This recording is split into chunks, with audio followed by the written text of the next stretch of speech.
Dodge City and in the territory on West, there's just one way to handle the killers and the spoilers, and that's with a U.S. Marshal and the smell of Gunsmoke.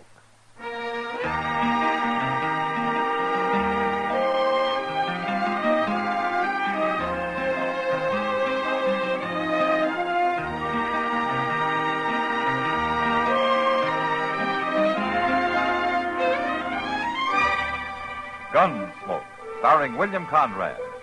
The story of the violence that moved west with young America. And the story of a man who moved with it. I'm that man. Matt Dillon, United States Marshal. The first man they look for and the last they want to meet. It's a chancy job, and it makes a man watchful. And a little lonely.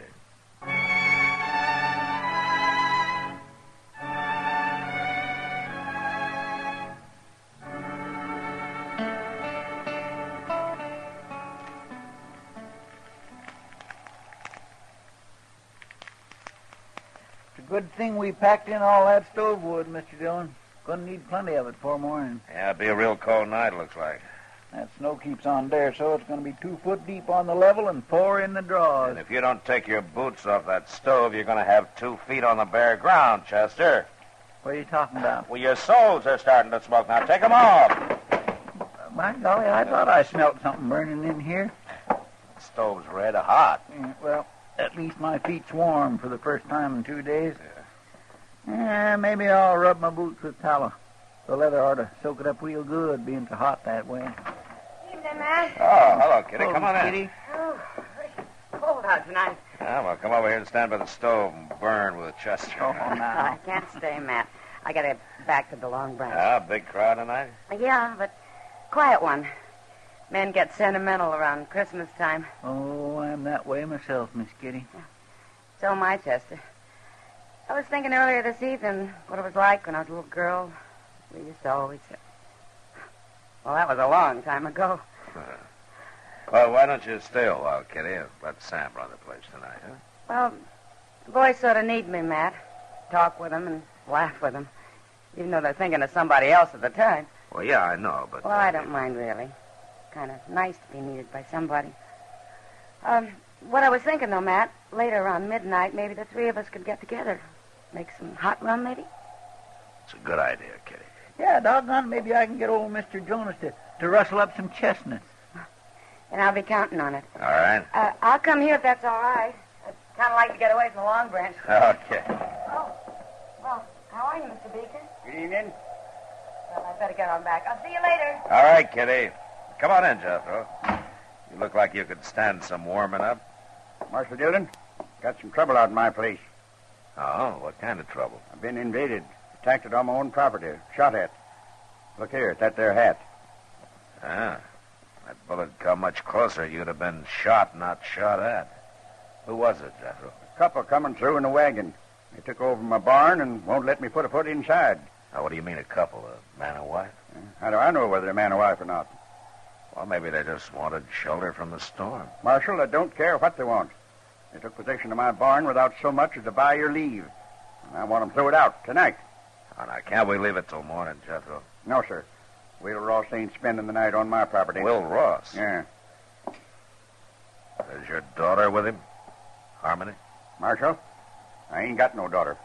Well, you did have until 2 years ago when she married Ross and you threw them both off the place. For the last time, I ain't got no daughter. You had one for 19 years, Beeker. You know me for a man of my word, Marshal. Now I'm telling you this. If you don't ride back out there with me right now and get them 2 off my property, I'm going to burn that barn down with them inside it. Chester, Yes, sir. you better saddle a couple of horses.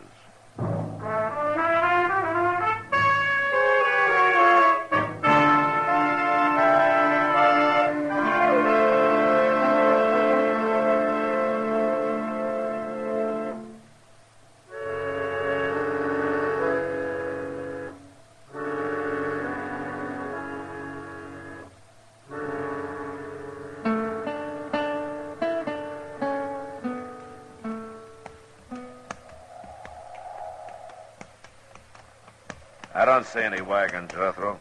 Yeah, they're halted inside the barn. Blast them. They're burning the coal oil stove in the tack room, and they got a fire going in the blacksmith forge. Well, it's a cold night. Yes, and charcoal and oil cost money.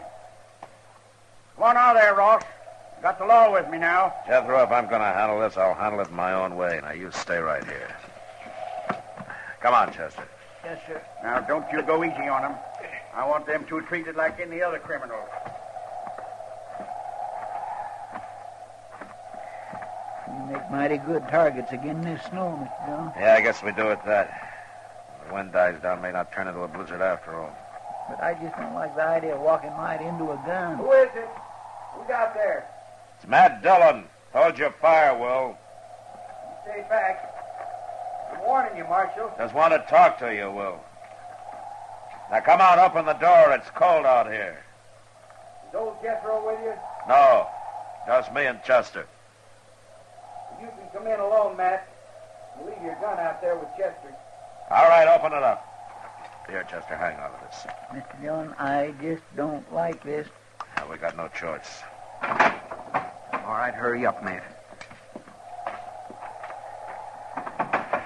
Well, welcome home, Will. You took a big chance walking up here like that. Oh, I doubt that.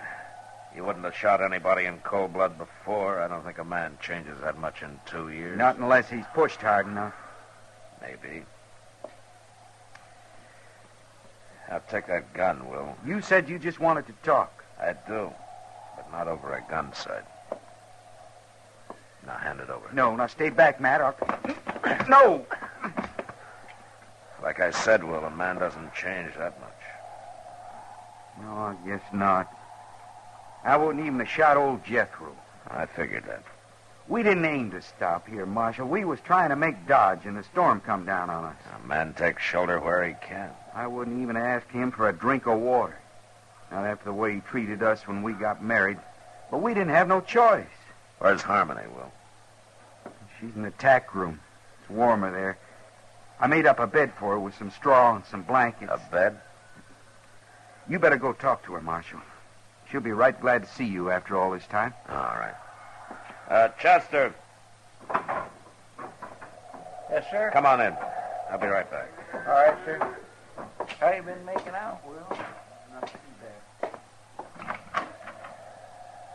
Harmony? Who is it? Matt Dillon. Oh, Matt. What's going on here, young lady? Oh, everything, Matt. We're in trouble. Real trouble. What's wrong? You sick? I reckon you might call it that. It'll be any time now, I think. Oh. Well, now, look, don't you worry, Harmony. I'm going to get some help out here right away. Everything's going to be all right now. I'll be right back. You get out of my barn, off my property, Ross, and take that woman of yours with you. Jethro, I told you to stay outside. I'll remind you, these is my own premises, Marshal. We'll worry about that later. Chester, go get Doc out here fast. Well, what'll I tell him? Is Miss Harmony took down sick? Not exactly, no. What? Just get riding, Chester. My. Yes, sir.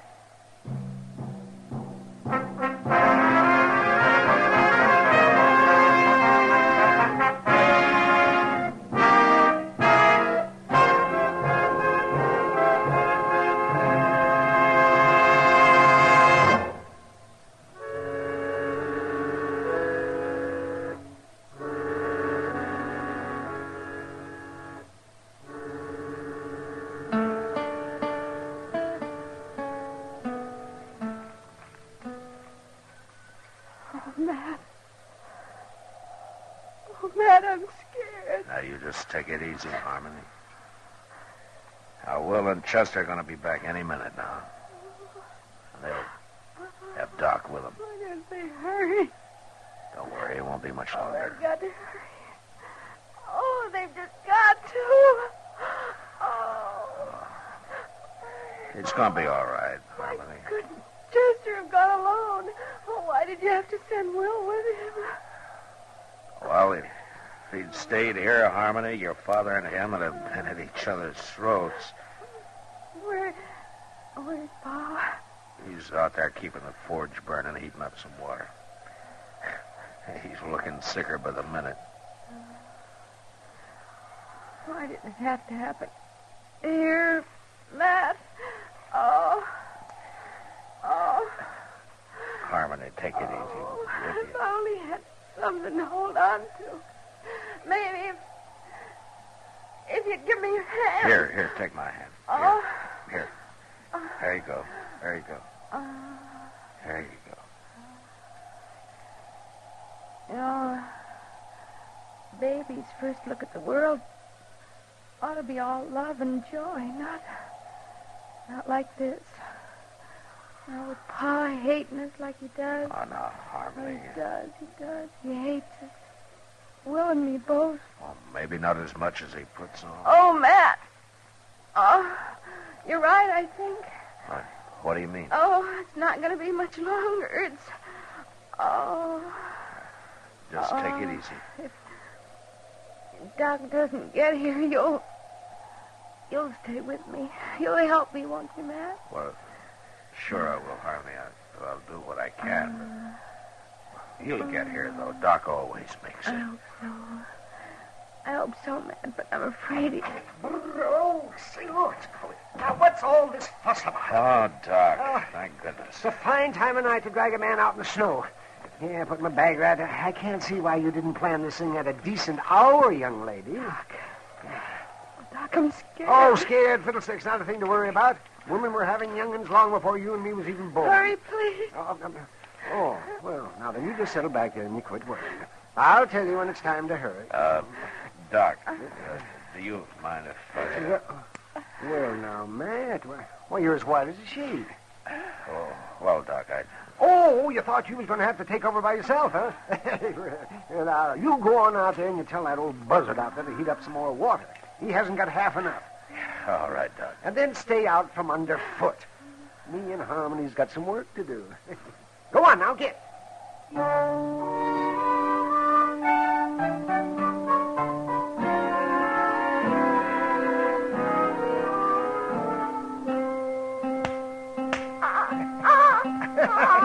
Oh, howdy, young fella. Welcome to the world.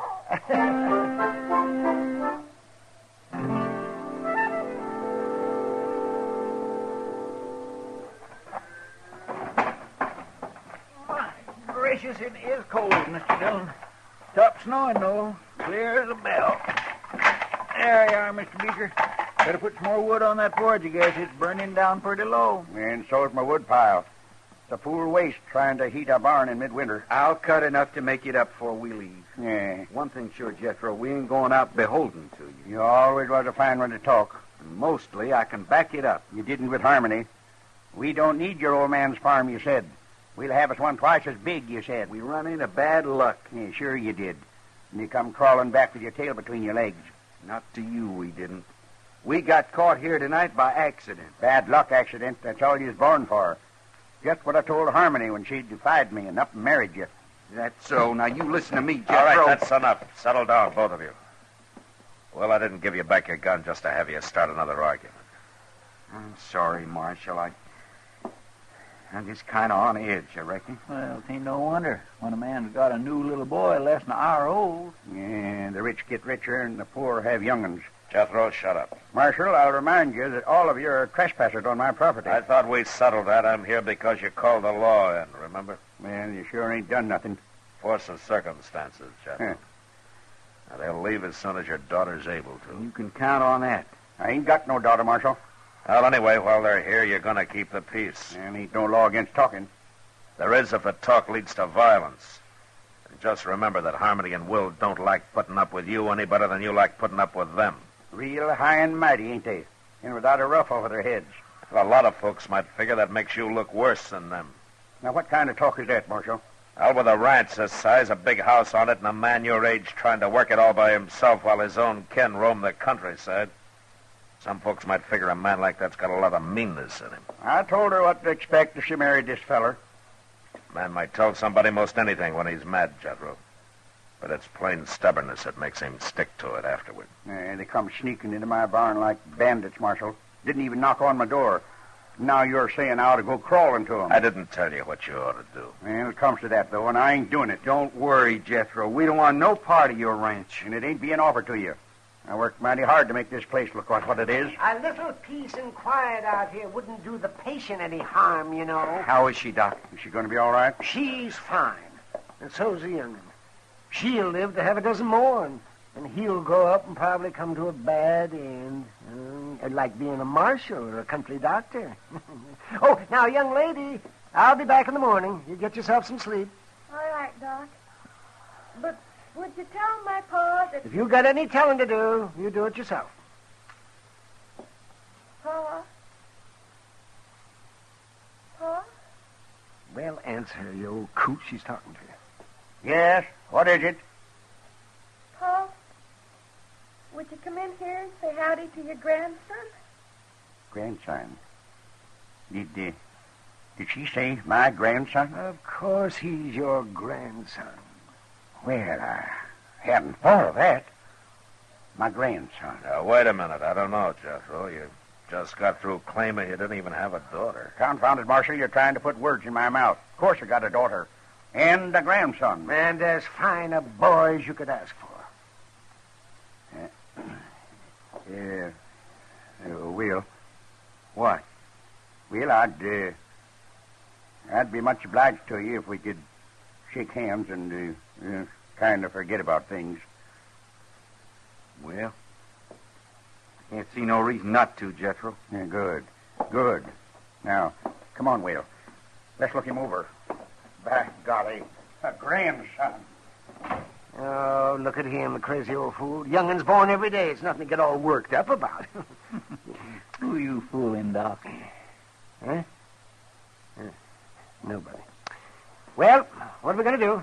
Head back to town? Might as well, Doc. You know, they'll probably have some ups and downs yet, but I guess the four of them will be able to work it out now. They'll spoil that kid rotten.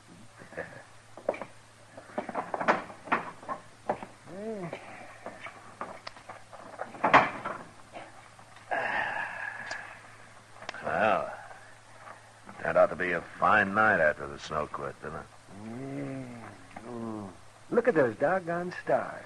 Say, Doc, why don't you come by the office when we get in town? Kitty will be there, and we thought we'd have a little something to drink and sit around a while and talk. Oh, that sounds fine. Yeah, hold on. It's pretty near 4 o'clock in the morning, Mr. Dillon. That's right, Chester. Well, Miss Kitty won't still be waiting up. You want to bet?